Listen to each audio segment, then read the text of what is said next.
देखो पूरा घर छान कर आ गई, तो यहाँ पर बैठी हुई है। अरे पूरा घर छानने की क्या जरूरत थी? तू मुझे आवाज दे देती, मैं तुझे बता देती कि मैं यहीं हूँ। चल ठीक है, इसी बहाने मैंने तेरा घर भी देख लिया, और क्या। वो तो तू आती ही रहती है, तो तुझे पता है घर में क्या क्या है। तू भी ना अच्छा मजाक कर लेती है, लेकिन तू मेरी सहेली है इसलिए मैं बुरा नहीं मानती। चल अब बता, क्या खबर लेकर आई है? तेरे पेट में दर्द हो रहा होगा ना? तू मुझे कितने अच्छे से जानती है सच में। आज पता है, जब मैं मंदिर जा रही थी तब वो हमारी पिछली गली में जो शर्मा जी की बहू अंजलि है ना, वो मुझे दिख गई थी। अच्छा, ये वही है ना जिसके बारे में तूने कहा था कि इसको तो कुछ भी बनाना नहीं आता, मैगी बनाने में भी आधा घंटा लगा देती है। हाँ ये वही है, लेकिन कल तो मैंने देखा ये इतना सारा खाना कचरे के डब्बे में डाल रही थी। मुझे ना देखकर बड़ा ही अफसोस हुआ, इतना सारा खाना कोई बर्बाद करता है भला।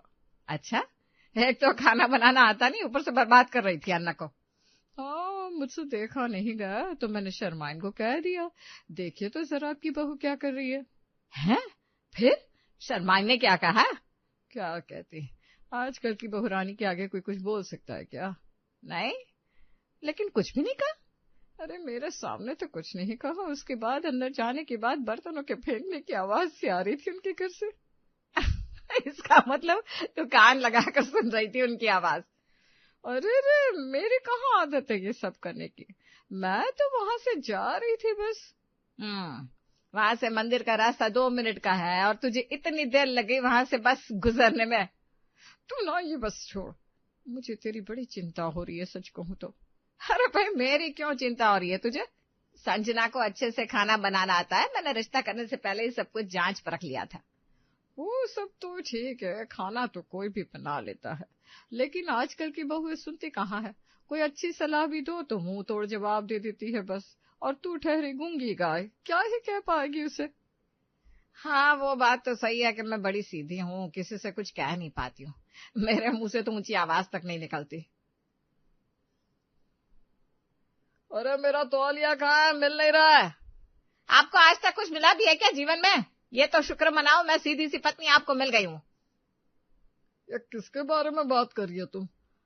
ऐसे तो किसी को नहीं जानता मैं। अरे तुम रुको, अभी आती हूँ मैं। हमारी गाय जैसी रेखा, जो कभी किसी से ऊंची आवाज में बात तक नहीं करती है, उसके बेटे की जल्दी ही शादी होने वाली थी और वो डर रही थी कहीं उसकी बहू उसे ना दबाने लगे। अब ये तो शादी के बाद ही पता लगना था कि कौन डराता है और कौन गाय है। वाह माँ, आपने तो रसोई को पूरा नया बना दिया, क्या बात है। इतने सालों में पहली बार देख रही हूँ मैं रसोई को इतना सुंदर।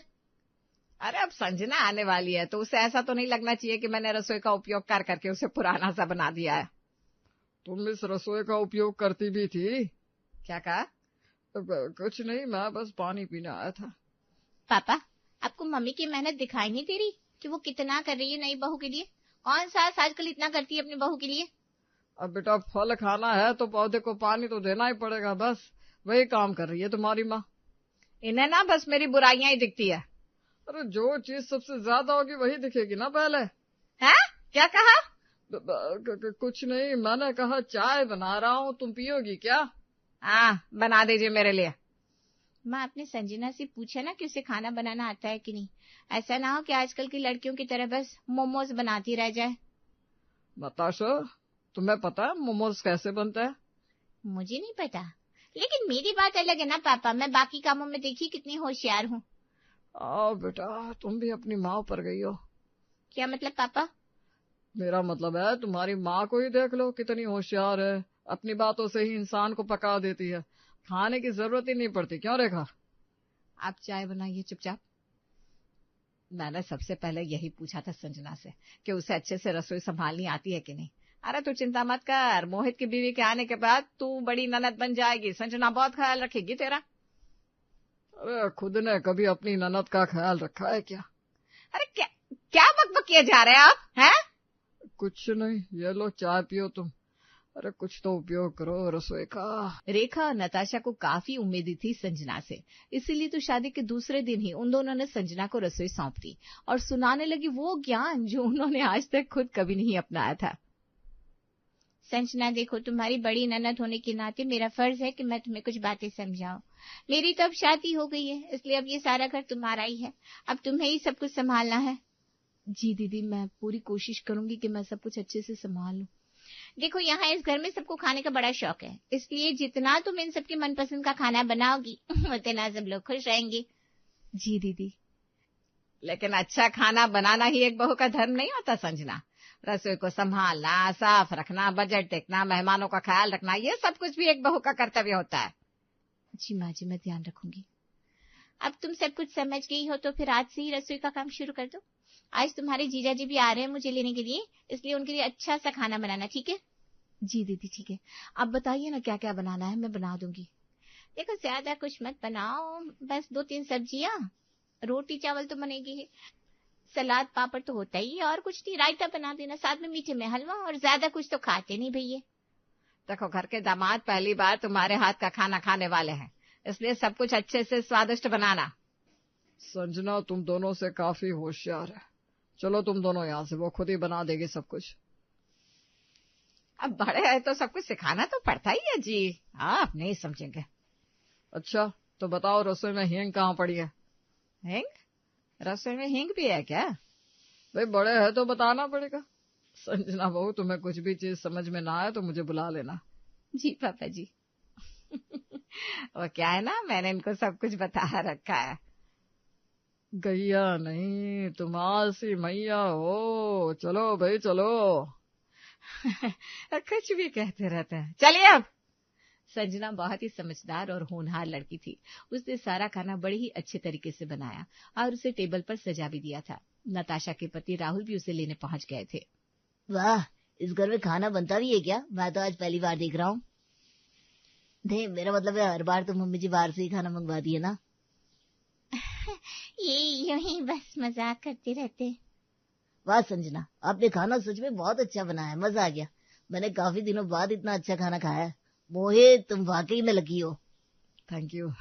आज पहली बार आपको किसी की तारीफ करते देख रहा हूँ। ऐसा नहीं है, मेरी भी ये इतनी ही तारीफ करते हैं, है ना जी? हाँ, नताशा चाय अच्छी बना लेती है कभी कभी। मजाक कर रहे हैं, मजाक। राहुल की संजना के लिए इतनी तारीफ सुनते ही दोनों माँ बेटे का मुंह तरसा गया था। दोनों रसोई में जाती है और आपस में बात करने लगती है। दामाद जी कुछ ज्यादा ही तारीफ नहीं कर रहे थे इसकी? ये तो है ही, ऐसे सबकी यूं ही तारीफ करने लगते हैं। वैसे कुछ खास था नहीं खाने में माँ, नहीं? ये देखो कितना खाना बचा है, अभी किसी ने खाया भी नहीं है, जरा देखो तो। अरे हाँ भाई, सिर्फ खाना बनाने से क्या होता है? कितना बनाना चाहिए संजना को पता ही नहीं है। इतना सारा खाना बच गया, अब कौन खाएगा इसे? क्या हुआ दीदी, माँ जी, आप दोनों यहाँ? संजना, कितना खाना बच गया, देखो तो। तुमने नाप तोल के खाना नहीं बनाया था? मैंने नाप तोल के ही खाना बनाया था दीदी, लेकिन अब ऐसा तो नहीं कर सकती कि कौन कितना खाएगा एग्जैक्टली ये पता चल जाए। देखो संजना, मैं तो रात का बचा हुआ खाना फिर से नहीं खाती हूँ, और ना ही मुझे पसंद है कि खाना बर्बाद हो, इसलिए आगे से ध्यान रखना इस बात का। जी माँ जी। देखो, आज तो मैं तुम्हारी परेशानी कम करने के लिए बचा हुआ खाना लेकर जा रही हूँ, सिर्फ और सिर्फ तुम्हारे लिए। नहीं तो मैं तो फ्रेश खाना ही बनाती हूँ, लेकिन अब मैं तुम्हें मायूस भी नहीं देख सकती, इसलिए लेकर जा रही हूँ। आजकल ऐसी ननद कहाँ मिलती है बताओ?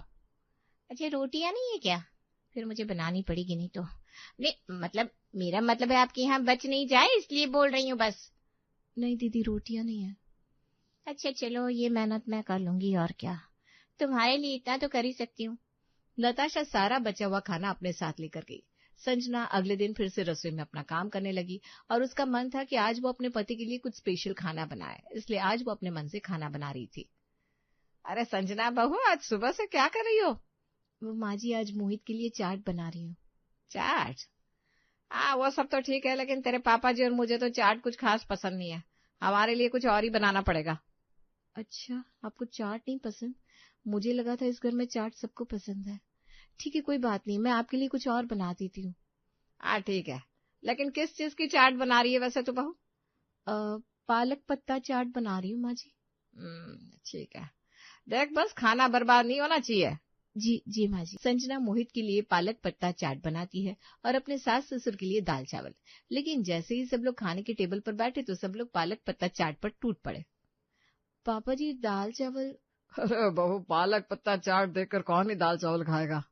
अच्छा, लेकिन माँ जी ने तो कहा कि एक और प्लेट लेकर आना, पालक पत्ता चाट बेटा। एक और प्लेट? हाँ, मैं ज्यादा खाती नहीं हूँ, लेकिन अब खाना बर्बाद करना मुझे बिल्कुल पसंद नहीं है। माँ जी के कहने पर मैंने दाल चावल बना दिए थे। अब ये कौन खाएगा? माँ जी सुबह को गुस्सा करेंगी कि रात को बचा हुआ खाना नहीं खाएगी, और फेंक दिया तो वो भी उन्हें पसंद नहीं। अब क्या करूं? संजना के लिए एक तरफ कुआं था, दूसरी तरफ खाई। उसे समझ में नहीं आ रहा था कि आखिर वो करे तो क्या करे। इसलिए अगले दिन अपनी सास की डांट से बचने के लिए उससे खुद ही दाल चावल खा लिए। रात का बचा हुआ खाना तो मुझे भी पसंद नहीं है, लेकिन अब और कोई ऑप्शन भी नहीं था। आज तो मैं बहुत ही कम खाना बनाऊंगी, जिससे सुबह को बचा हुआ खाना ना खाना पड़े। एक काम करती हूँ, गट्टे की सब्जी और रोटी बना देती हूँ। बस थोड़ी सी बनाऊंगी, जिससे सुबह तक बची ही ना। देखिए माँ जी, आज कुछ भी नहीं बचा है, ना कोई सब्जी ना कोई रोटी, सब कुछ खत्म हो गया है, और कल फिर से सब कुछ फ्रेश ही बनेगा। वो इसलिए क्योंकि मैंने पेट भर के खाना ही नहीं खाया बहू। ये आप क्या कह रही हैं माँ जी? मैंने देखा कि गट्टे की सब्जी तुमने बहुत ही कम बनाई है, इसलिए मैंने ज्यादा खाई नहीं। माँ को गट्टे की सब्जी बहुत ज्यादा पसंद है। मुझे तो लगा खाना बार बार बच जाता है, इसलिए आज मैंने नाप तोल की सब्जी बनाई थी, जिससे बच ना जाए और खाना बर्बाद ना हो। लेकिन तुमने तो मुझे भूखा छोड़ दिया ना बहू। अब सोच रही हूँ कि दूध पीकर ही सो जाऊं। 2 कटोरी गट्टे की सब्जी खाने के बाद भी तुम्हारा पेट नहीं भरा है भाग्यवान। अब रूखी सूखी काम ज्यादा जो मिला था खा लिया मैंने, और क्या। अब किससे शिकायत करने जाओ कि मेरी बहू मुझे सब्जी नहीं देती। सॉरी माँ जी, मुझे पता नहीं था, अगली बार से मैं ध्यान रखूंगी। संजना के लिए अब कुआं, खाई और समंदर तीनों एक साथ आकर खड़े हो गए थे। जिस तरफ भी पैर रखती उसे डूबना ही था, और ऊपर से उसकी ननद का फोन आ गया, जो उसे गट्टे की सब्जी उसकी माँ को ना देने के लिए डांटे जा रही थी। ये तुमने ठीक नहीं किया संजना, पता है माँ को गट्टे की सब्जी कितनी पसंद है, और तुमने भूखा रखा। नहीं दीदी, ऐसी बात नहीं है, वो मैंने गट्टे की सब्जी बस थोड़ी बनाई थी। मुझे नहीं लगा था कि तुम ऐसी निकलोगी, जो मेरी माँ को उसकी पसंद की कोई चीज भी ना दे सको। अरे दीदी, आप गलत समझ रही हैं। संजना के बहुत कहने पर भी नताशा कुछ समझने को तैयार ही नहीं थी। उसने संजना को बहुत खरी खोटी सुना दी, जिससे आज पहली बार संजना को बहुत बुरा फील हुआ। मैं जब से इस घर में आई हूँ तब से कोशिश कर रही हूँ कि माँ जी और दीदी को मुझसे कोई शिकायत ना हो, और ये दोनों आए कि मुझे गलत साबित करने पर लगी। लेकिन अब और नहीं, अब मुझे ना आजकल की लड़की क्या होती है वो दिखाना ही पड़ेगा, जो ये मुझे बार बार कहती है। संजना ने आज फिर पनीर की सब्जी बनाई और साथ में रोटियां भी सेक ली थी। पनीर की सब्जी की खुशबू बाहर तक आ रही थी, जिससे रेखा के मुंह में पानी आ गया। वाह वाह, आज तो पनीर की सब्जी की इतनी अच्छी खुशबू आ रही है, मुझसे इंतजार ही नहीं हो रहा है। इतना इंतजार करती हो खाने का, और खाना भी प्लेट भर के खाती हो, लेकिन मुंह से बहू के लिए 2 अच्छे शब्द नहीं निकलते तुम्हारे। ये लो खाना आ गया। ये रही पनीर की सब्जी, मोहित आपके लिए और पापा जी आपके लिए। मेरे लिए अलग से बनाई है क्या बहू? नहीं माँ जी, आपके लिए मैंने गट्टे की सब्जी बनाई है, लीजिए। सुबह नताशा दीदी का फोन आया था, मुझे कह रही थी मैं आपको आपकी पसंद की सब्जी नहीं दे रही हूँ, इसलिए आप गट्टे की सब्जी खाइए। लेकिन पनीर?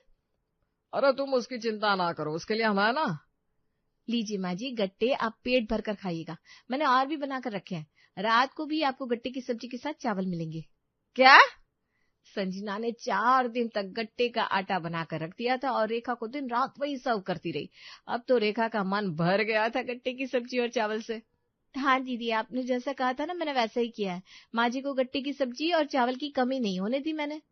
ला फोन दे मुझे तू। नताशा, तुझे क्या जरूरत थी इतना सब बोलने की? आज के बाद संजना को कुछ भी कहने की जरूरत नहीं है, समझी? आज पहली बार रेखा ने मुंह की खाई है। सही किया बहू, इन माँ बेटी को सबक सिखाना जरूरी था। पापा जी, आप खाएंगे गट्टे के चावल? अरे नहीं नहीं नहीं बहू, मुझे माफ कर।